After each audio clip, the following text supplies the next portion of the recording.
ಬೆಳಗಾವಿ ವಿಧಾನಮಂಡಲ ಕಲಾಪದಲ್ಲಿ ಮಹಿಳಾ ಮತ್ತು ಮಕ್ಕಳ ಕಲ್ಯಾಣ ಸಚಿವ ಲಕ್ಷ್ಮೀ ಹೆಬ್ಬಾಳ್ಕರ್ ವಿರುದ್ಧ ಅವ್ಯಾಚ ಶಬ್ದ ಬಳಕೆ ಆರೋಪದಲ್ಲಿ ಸಂಬಂಧಪಟ್ಟಂತೆ ದಾಖಲಾಗಿರುವ ಪ್ರಕರಣ ರದ್ದು ಕೋರಿ ಬಿಜೆಪಿ ಎಂಎಲ್ಸಿ ಸಿಟಿ ರವಿ ವಿರುದ್ಧ ದೂರು ದಾಖಲಾಗಿರುತ್ತೆ. ಈ ದಾಖಲಾದ ಹಿನ್ನೆಲೆಯಲ್ಲಿ ಹೈಕೋರ್ಟ್ ವೇಳೆ ಸಚಿವೆ ಲಕ್ಷ್ಮೀ ಹೆಬ್ಬಾಳ್ಕರ್ಗೆ ಹ್ಯಾಂಡ್ ಸಮನ್ಸ್ ಜಾರಿ ಮಾಡಿ ಆದೇಶಿಸಲಾಗಿದೆ. ಸದ್ಯ ತಮ್ಮ ವಿರುದ್ಧ ದಾಖಲಾಗಿರುವ ಎಫ್ಐಆರ್ ರದ್ದು ಕೋರಿ ಸಿಟಿ ರವಿ ಅರ್ಜಿ ಸಲ್ಲಿಕೆ ವೇಳೆ ಈ ಅರ್ಜಿಯನ್ನ ನ್ಯಾಯಮೂರ್ತಿ ಎಂ ನಾಗಪ್ರಸನ್ನ ಅವರಿದ್ದ ಪೀಠ ಜಾರಿ ಮಾಡಿ ವಿಚಾರಣೆಯನ್ನ ಫೆಬ್ರವರಿ 20ಕ್ಕೆ ಮುಂದೂಡಿತು.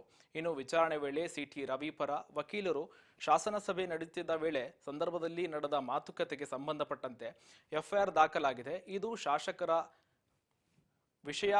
ಶಾಸಕರ ಅಧಿಕಾರದ ಮೇಲೆ ಮೊಟಕುಗೊಳಿಸಲಾಗ್ತಾ ಇದೆ. ಈ ಸಂಬಂಧ ಸಭಾಪತಿ ನೋಟಿಸ್ ಜಾರಿ ಮಾಡಿ ರೋರಿಂಗ್ ನೀಡಿದ್ದಾರೆ.